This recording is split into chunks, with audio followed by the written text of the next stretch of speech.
between progressives and ultra-conservative factions within the Church.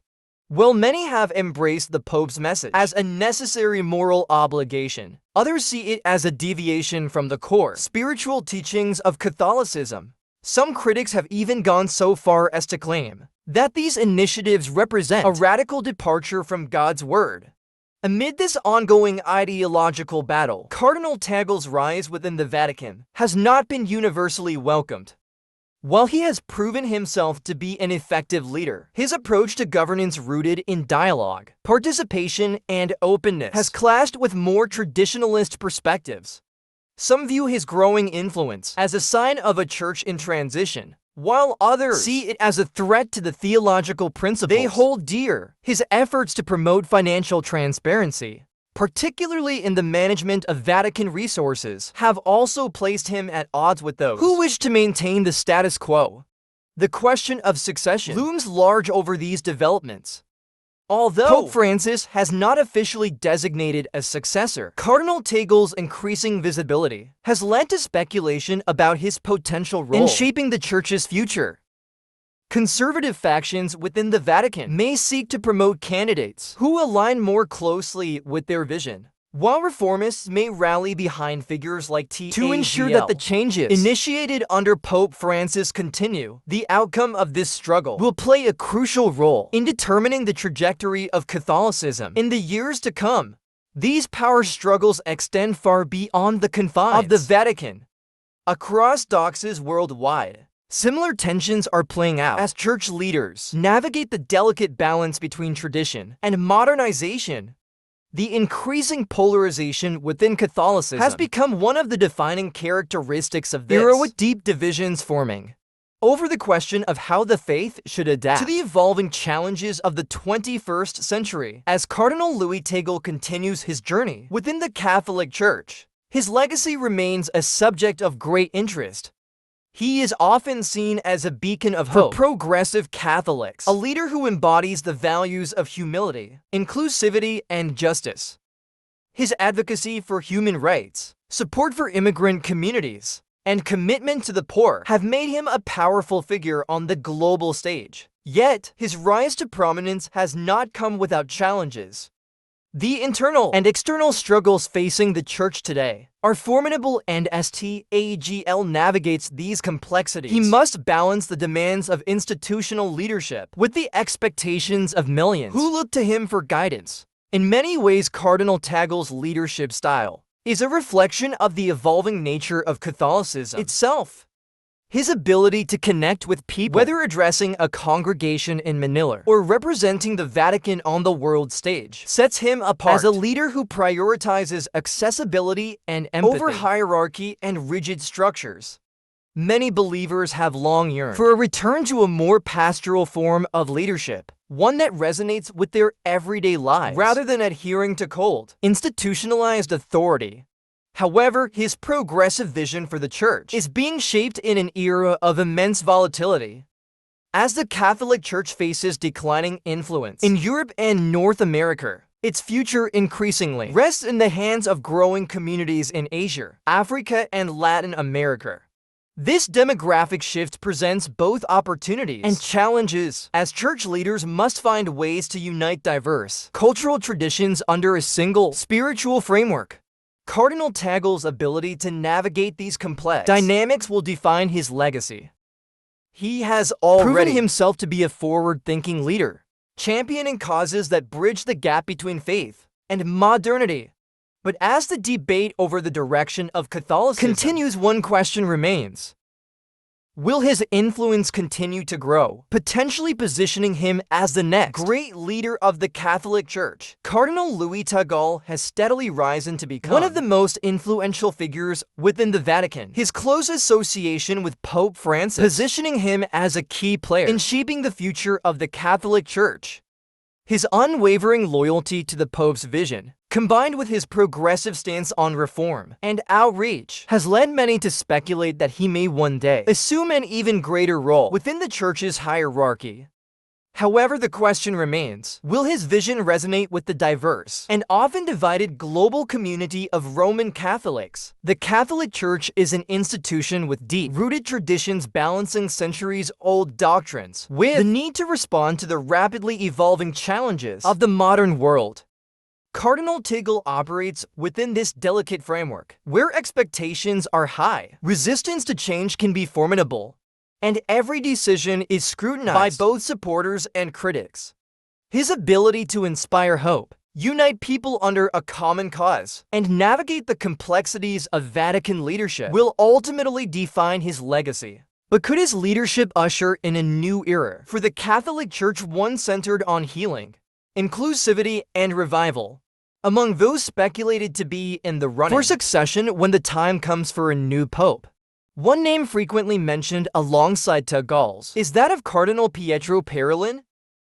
Unlike Tagle, who is seen as a pastoral reformist and a voice for the marginalized, Parolin represents a different approach, one rooted in diplomacy, stability, and the intricate workings of Vatican politics. Currently serving as the Vatican's Secretary of State, Cardinal Parolin is among the highest-ranking officials in the Holy See, overseeing diplomatic relations and the administrative functions of the Vatican. His career has been shaped by his extensive experience in international affairs, making him a figure of authority within the Church's global networks.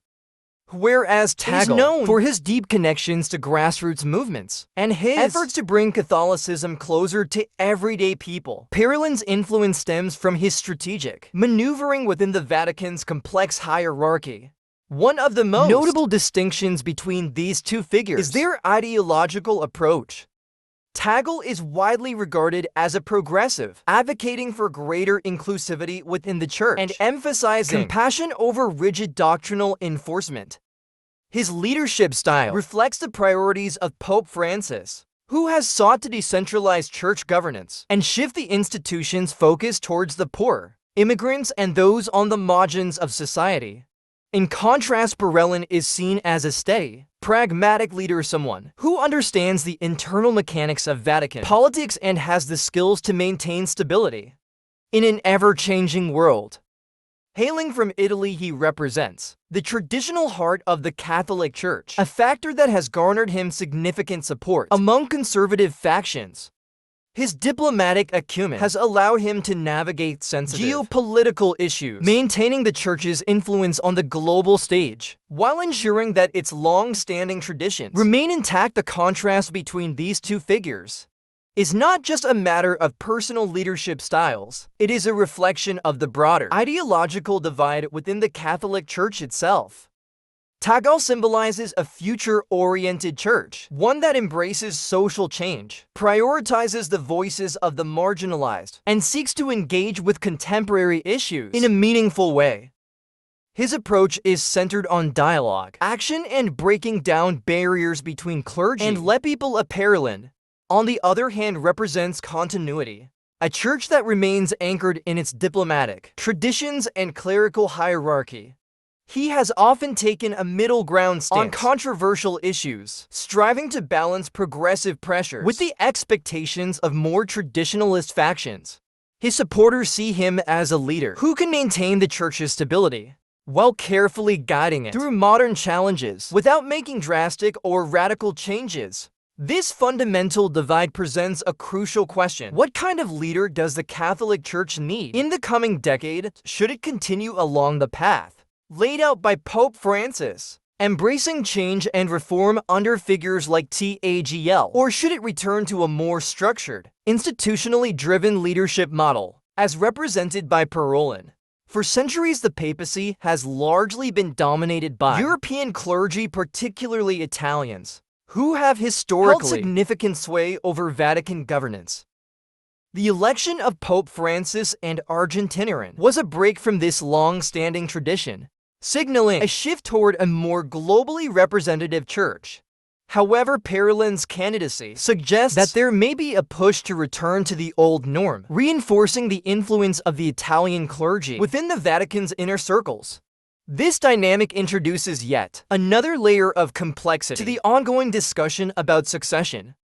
If the church is to continue its trajectory toward a more diverse and globally inclusive leadership, then figures like Tagle, who represent the growing influence of Catholicism in Asia, Africa, and Latin America, may be seen as the natural successors to Pope Francis. However, if the preference leans toward reinforcing the established structures of Vatican governance, Parolin's candidacy may gain stronger support. As discussions about Pope Francis' eventual successor continue to circulate, the differing leadership styles of Tagle and Parolin provide valuable insight into the challenges facing the Church today. At its core, this debate is about more than just two individuals. It is about the broader direction that Catholicism will take. In the coming decades, will the Church embrace a model that prioritizes direct engagement with people, breaking down hierarchical barriers and promoting social justice? Or will it favor a more traditional approach that upholds the institutional stability and diplomatic influence that have long defined the Vatican? The answer to this question will not only shape the immediate future of the Catholic Church, but will also determine how it navigates the social, political, and spiritual complexities of the 21st century. The leadership style chosen in the next papal election could influence how the Church addresses issues such as global inequality, environmental sustainability, interfaith relations, and the role of women in Catholic leadership. While Cardinal Tagle and Cardinal Parolin may represent distinct visions, they are both deeply committed to the Church's mission. The competition between these two figures offers a glimpse into the internal struggles of an institution that, despite its long history, finds itself at a crossroads. As the Catholic Church stands on the precipice of change, the next few years will be critical in determining which path it will follow. Ultimately, the leadership choice will reflect the Church's priorities moving forward. Will it be a church of healing, welcome, and revival, one that continues Pope Francis' legacy of outreach and reform, or will it be a return to the structured, diplomatic approach that has historically governed the Vatican's affairs? As the world watches and speculates, one thing remains certain: the future of the Catholic Church hangs in the balance, and the decisions made today will define its legacy for generations to come. The leadership of the Catholic Church will not only shape its internal direction, but also determine its ability to navigate an increasingly polarized and complex world. The next pope will be tasked with guiding a global institution that faces mounting challenges, from declining church attendance in Western nations to rising influence in regions such as Asia and Africa. The choice of leadership will influence how the Vatican approaches issues of social justice, interfaith dialogue, climate change, economic inequality, and the role of tradition in an evolving society. Cardinal Luis Tagle's name has frequently been mentioned in discussions about papal succession, and for good reason. His deep pastoral experience, commitment to social outreach, and alignment with Pope Francis' vision make him a compelling candidate for the role. If elected, he would bring a fresh perspective, emphasizing humility, inclusivity, and a church that actively engages with the needs of ordinary people. His ability to connect with diverse communities, particularly in non-Western countries, could be a major advantage. The demographic shift in Catholicism, with significant growth in Asia, Africa, and Latin America, suggests that the future of the Church may rely on leaders who understand these regions firsthand. As a Filipino cardinal, Tagle represents a bridge between the historical traditions of the Vatican and the emerging Catholic strongholds outside of Europe. His election could signal a continued move toward a globally representative church following the precedent set by Pope Francis. However, his rise to the papacy is not guaranteed. While Tagle is widely respected, there are factions within the Vatican that may prefer a leader who adheres more closely to traditional Catholic governance. His progressive stance, focus on interfaith cooperation, and pastoral approach may not sit well with more conservative elements within the Church, who could rally behind a different candidate. While Tagle is a strong contender, he faces competition from several other high-ranking cardinals, with one of the most notable being Cardinal Parolin. As the Vatican Secretary of State, Parelin has extensive diplomatic experience and a deep understanding of the inner workings of the Holy See. His background in Vatican politics and international relations makes him a highly strategic candidate, capable of maintaining stability while navigating the Church's position in global affairs. Parelin represents continuity in many ways. His leader